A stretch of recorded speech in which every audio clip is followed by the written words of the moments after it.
minha autarquia. Hoje nós vamos falar das excludentes da conduta. Quando que uma pessoa, apesar de ter cometido uma atitude que é reconhecida como crime, esta atitude ela pode não ter relevância no mundo jurídico após ser examinada de forma técnica. E nós vamos para o quadro e vamos entender como isso acontece.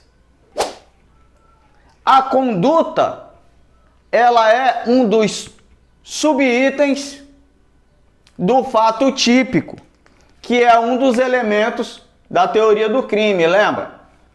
Fato típico, ilicitude, culpabilidade. Pois bem, eu já expliquei para os senhores que durante um trabalho técnico de um advogado, se ele eliminar um desses três elementos do crime, ele libera o seu cliente de responder por aquele fato. E é por isso que nós estamos estudando a excludente da conduta, porque existem excludentes da conduta. É como se aquele fato não tivesse relevância para o mundo jurídico. Aconteceu, mas sob o prisma, sob o olhar técnico, ele não compõe, ele não resulta numa conduta criminosa.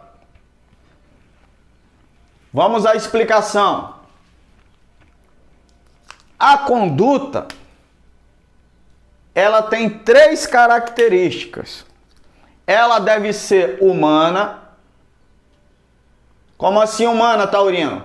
Isso quer dizer, o cachorrinho te mordeu na rua. Aí você diz, é crime, o cachorro me mordeu. Não, não é crime porque o cachorro não é humano. Ah, o gavião atacou, arranhou o meu couro cabeludo. Tá, e você vai processar quem? O Zeca Urubu? Não. Gavião não é humano. Não houve crime. Ah, você, um posto de gasolina, houve um incêndio no posto de gasolina. Você estava passando, você era um transeunte e uma das labaredas te queimou. Queimaduras leves. Isto é crime? Não, posto de gasolina é pessoa jurídica. Pessoa jurídica não comete crime, salvo crime contra o meio ambiente. Caberia talvez uma ação indenizatória na esfera civil. Mas no direito penal, para haver crime, a conduta tem que ser humana. A conduta também tem que ser voluntária. Isto é, a conduta, ela tem que ter a voluntariedade do agente. Ela não poderá ser involuntária. Nós vamos falar disso nas excludentes. E a conduta, ela tem que ser dirigida a um fim.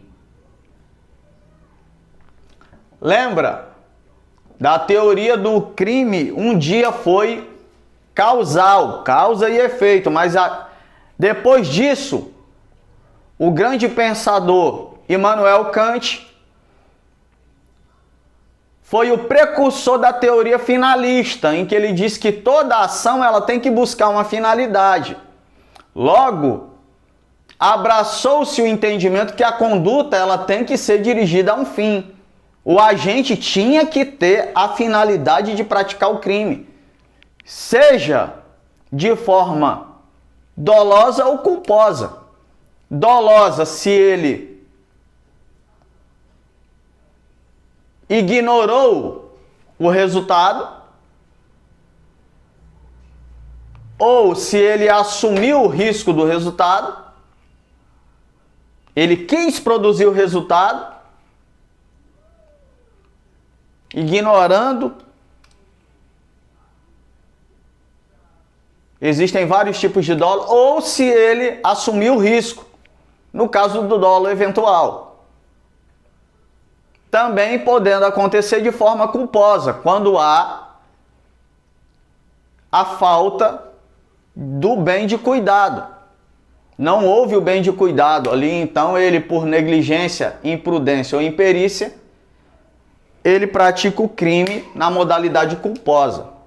Pois bem, a partir deste entendimento, nós temos as excludentes de culpabilidade. Quando que a conduta ela pode ser excluída? No caso fortuito ou força maior. Imagine que você vem pedalando na ciclovia com os equipamentos, acessórios, tudo regulamentado, a bicicleta em perfeito estado, possui freio, velocidade condizente, tudo adequado. De repente, uma árvore, uma pequena árvore, um galho tomba, cai em razão da ventania e empurra sua bicicleta na direção de uma mulher que estava fazendo Cooper. E você atropela, resultando em lesões corporais de natureza grave naquela mulher. Houve crime? Não, não houve crime. Por quê? Porque aquela conduta é oriunda de caso fortuito ou força maior. Força maior diz respeito aos elementos da natureza. Caso fortuito diz respeito a aquela conduta ter acontecido de forma acidental. Não houve ali, não foi uma conduta dirigida a um fim. Não houve ali um planejamento para aquilo. Aquilo aconteceu de forma acidental.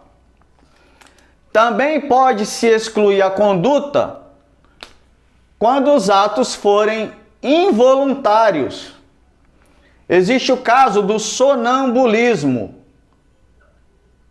que eu não gosto de dar o exemplo por conta da opinião técnica. Posto que, se o agente cometer crime e no ato do crime ele estava sobre o efeito do sonambulismo, ele estava dormindo, isto quer dizer que ele dormia, mas as atividades motoras do corpo dele funcionavam normalmente. Ele andava, pegava, fazia, mas sob o efeito do sono. Precisaria aqui de um laudo médico, técnico, para provar que ele realmente estava dormindo quando cometeu o crime. Ok? Então nós vamos usar aqui como exemplo dos atos involuntários, que você também está naquela ciclovia agora fazendo Cooper. E um colega seu te acompanha na corrida e chega e te dá um susto e você, por reflexo, vira. De repente você vira e no que você virou, o teu braço desfere um soco numa senhora idosa que estava fazendo a caminhada. Lesão corporal de natureza gravíssima. Houve crime? Não, não houve crime. Por quê?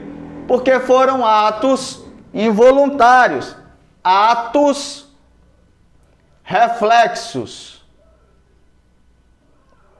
Ficou claro isso? Remove-se a conduta. O fato torna-se atípico, não houve crime. E por último, como excludente da conduta, nós temos a coação física irresistível. É o caso daquele criminoso que coloca a arma na mão da vítima e por ele ter mais força, ter um corpo maior, ele coloca a mão dele com a luva sobre a mão da pessoa no gatilho e força o disparo para que as impressões digitais da pessoa fiquem na arma também, para que a pólvora e ele constrói ali provas de um crime da forma incorreta. Houve o quê? Coação física irresistível. Não havia como resistir à coação física. Mas antes de encerrar, eu quero te dizer que coação física irresistível, ela vai excluir a conduta. Coação física irresistível é diferente de coação moral irresistível. A coação moral é uma excludente de culpabilidade que nós ainda vamos ver no futuro. É o caso do gerente de banco, em que o sequestrador pega o filho do gerente, telefona e diz: ou você transfere o dinheiro ou eu mato o teu filho. Coação moral irresistível, não há como resistir a esta coação, e ele efetua a transferência. Aquela transferência, ela é irregular, ela é criminosa. Houve a transferência patrimonial de uma pessoa para outra de forma indevida, mas ele não tinha como tomar outra atitude, isto é, exigibilidade de conduta adversa. Ele não tinha uma conduta diversa. Ele não tinha como praticar outra conduta senão salvar o filho da morte. Esta conduta não será culpável. Repetindo, coação física irresistível diz respeito à excludente da conduta, em que o fato deixará de ser típico. Coação moral irresistível, futuramente nós falaremos que é a excludente de culpabilidade. Ficou claro isso? Um forte abraço.